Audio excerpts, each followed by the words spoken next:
So, hello, my dear student. How all of you are doing? I hope that all of you are doing so good. So, welcome to the series of question discussion.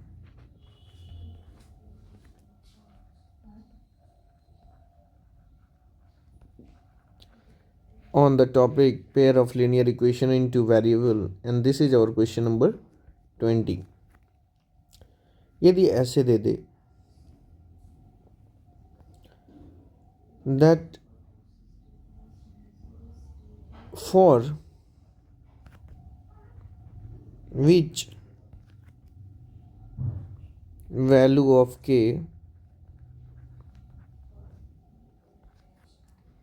will the following pair of linear equation have no solution, है ना। और equation है 3x minus y is equal to -3x कर लीजिए। फिर है 1 minus 2k into x plus 1 minus k into y is equal to 1 minus 2k। और ये बेटा हम कर देते हैं होमवर्क, क्योंकि ऐसे क्वेश्चन हम प्रीवियस डिस्कशन में कर चुके हैं। यदि बेटा ऐसा क्वेश्चन आएगा तो ये 3 मार्क्स में आएगा क्वेश्चन, ठीक है। 3 मार्क्स में ऐसा क्वेश्चन आएगा और आपको फाइंड आउट करना है वैल्यू ऑफ के, ठीक है। नो सॉल्यूशन का कंडीशन आपको पता ही है, a1/a2 is equal to b1/b2 is not equal to c1/c2, ठीक है। सॉल्व करिएगा, नहीं बनेगा तो फिर कमेंट करके बताइएगा, फिर मैं हेल्प कर दूंगा। मेरे को पूरा यकीन है कि आप बना लेंगे। यदि ऐसा क्वेश्चन आ जाए, a father's age is 3 times the sum of ages of his 2 children,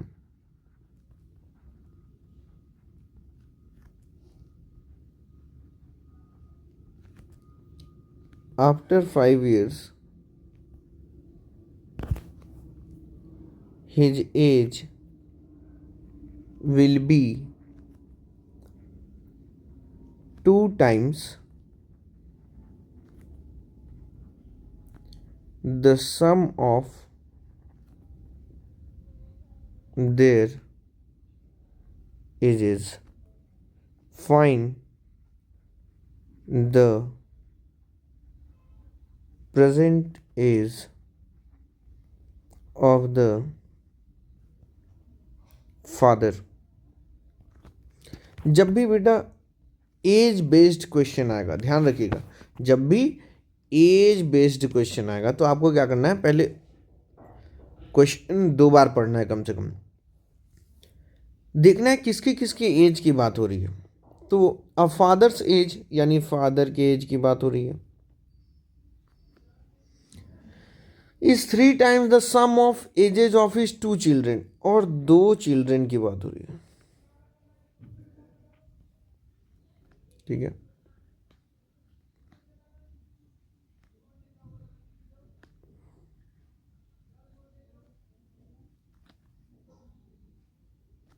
ठीक है,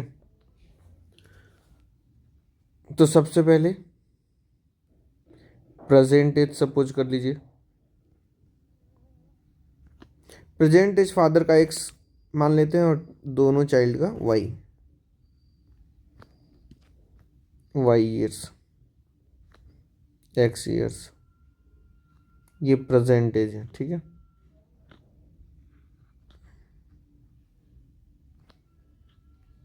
क्वेश्चन पढ़िए, a father age is 3 times the sum of ages of his 2 children.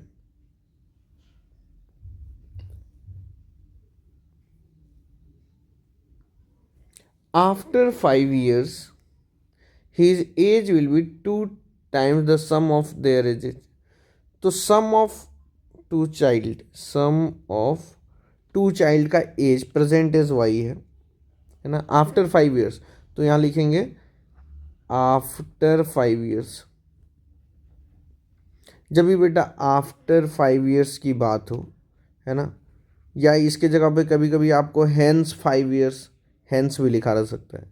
इसके जगह पे और लिखा क्या रह सकता है, 5 years हैंस। दोनों का मतलब सेम है, ठीक है। या नेक्स्ट 5 year भी हो सकता है ना, नेक्स्ट 5 years। इन तीनों का मतलब सेम है, आफ्टर 5 years, 5 years हैंस और नेक्स्ट 5 years। इन तीनों का मतलब सेम है। क्या करना है, ऐड कर देना है। यानी इसका एज हो जाएगा x+5 years और इसका एज सम ऑफ एजेज हो जाएगा y+5 years।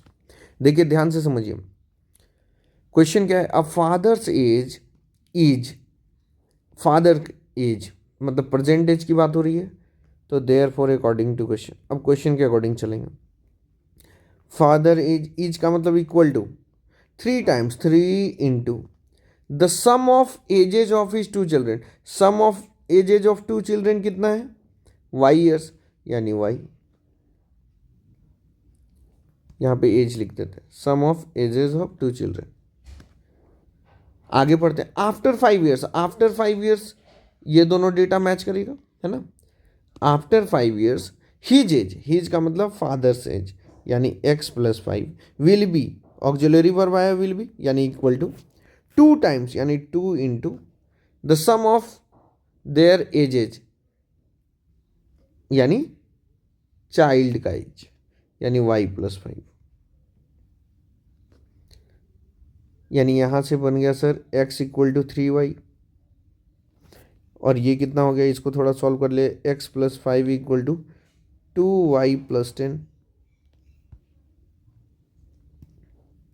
यानी सर x=3y था, तो x की जगह हम 3y रख सकते हैं, तो यहाँ रख देते हैं इसके प्लेस पे, x की जगह 3y, तो 3y+5 = 2y+10।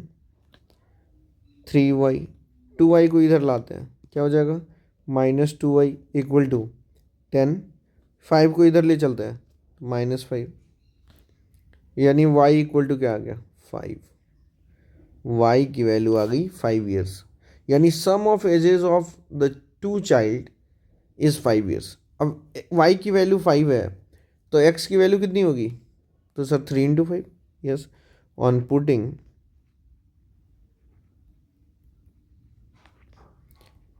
The value of y, इसको एक इक्वेशन सपोज कर लेते हैं। इन इक्वेशन 1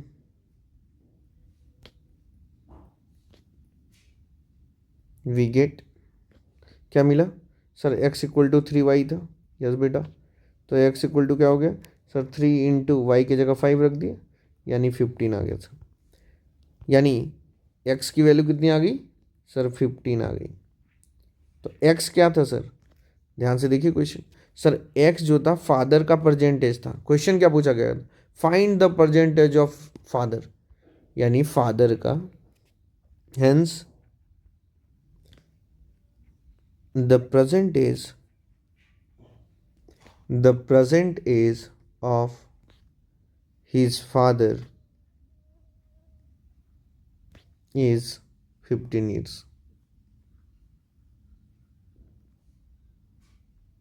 समझे, कोई दिक्कत है बेटा?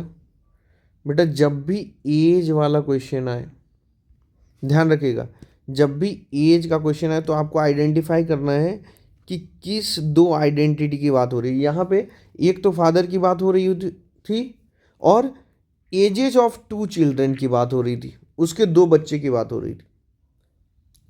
यानी हम पहले लिख दिए फादर और उसके दोनों बच्चे का एज। सबसे पहले परसेंटेज लिखना है हमेशा हर एक क्वेश्चन में, तो परसेंटेज इसमें x लिखना है और इसमें y लिखना है। उसके बाद देखना है आफ्टर 5 years है या 5 year हैंस है या नेक्स्ट 5 years है। ठीक है। तो यदि ऐसा रहेगा तो क्या करना है, दोनों में +5 कर देता है। यदि बिफोर रहता तो क्या करते बालक, माइनस करते। बिफोर रहेगा तो माइनस, आफ्टर है इसलिए प्लस, तो दोनों जगह प्लस कर दिए। अब क्वेश्चन पढ़ेंगे फिर से। अब फादर्स एज, एज इज यानी प्रेजेंट एज की बात हो रही है, तो x equal to 3 times 3 into sum of ages of 2 children. क्या है बालक, sum of ages of 2 children क्या है, y, यानी y लिख दिया, यानी x इक्वल टू 3y आ गया। उसके बाद फिर आफ्टर 5 ईयर्स, यानी अब बस यही दोनों डेटा को देखना है, तो वही देखें हम यहाँ। हीज एज यानी फादर्स का एज x + 5 विल बी यानी इक्वल टू 2 टाइम्स यानी 2 into sum of ages of their children, यानी उसके चाइल्ड का एज कितना था, y + 5, तो y + 5 लिख दिया। अब इसको सॉल्व कर लिए तो x और y की वैल्यू आ गई।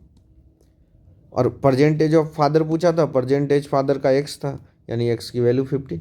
समझे कि नहीं, कैसे सॉल्व करना है, ऐसे ही बनाना है यदि एज का क्वेश्चन आ जाए तो। कोई दिक्कत है तो बताइए। सर नेक्स्ट क्वेश्चन पे चलते हैं।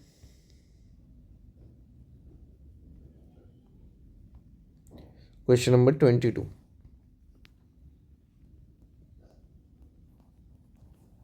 यदि आपसे बोल they find the coordinate of line which are intersecting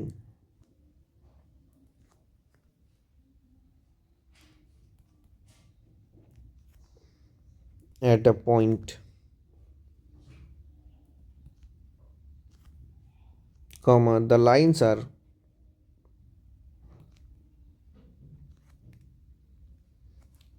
2y minus x is equal to 8 and 5y minus x is equal to 14।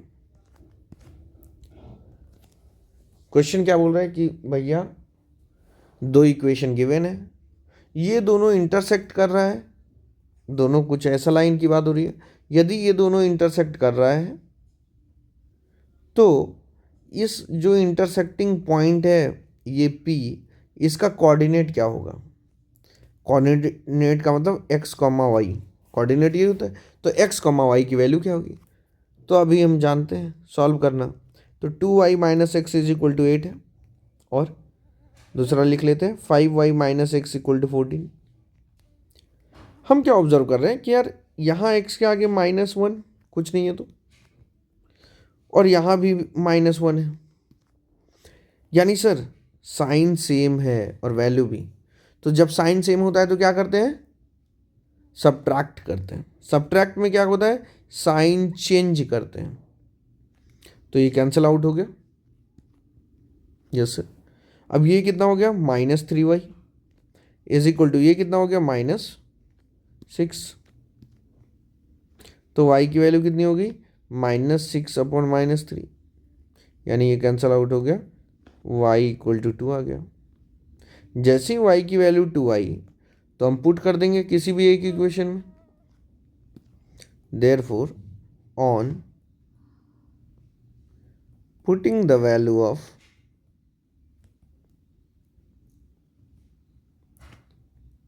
y in equation 1 we get, मान लेते हैं कि ये मेरा फर्स्ट इक्वेशन था, तो क्या था, 2y minus x is equal to 8।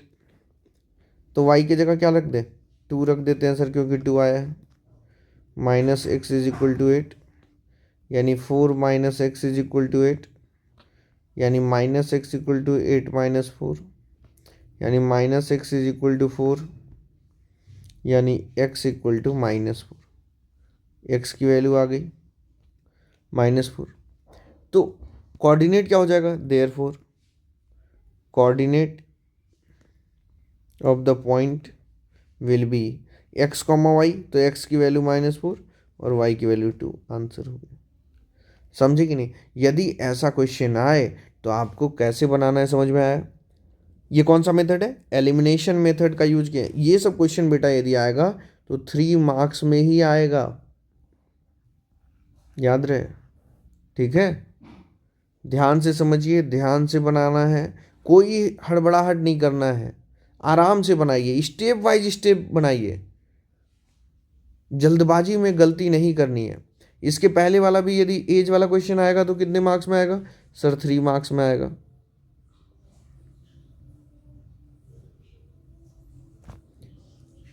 ये भी क्वेश्चन आएगा तो 3 मार्क्स का, ये एज वाला क्वेश्चन आएगा तो, और ये तो बता ही दिए थे 3 मार्क्स। ठीक है, ठीक है बेटा, ध्यान से आपको ये सारे क्वेश्चन क्या करने हैं, प्रैक्टिस करनी है, क्योंकि मैं यहाँ वही क्वेश्चन का डिस्कशन कर रहा हूँ जो आपके बोर्ड एग्जाम में आ सकते हैं।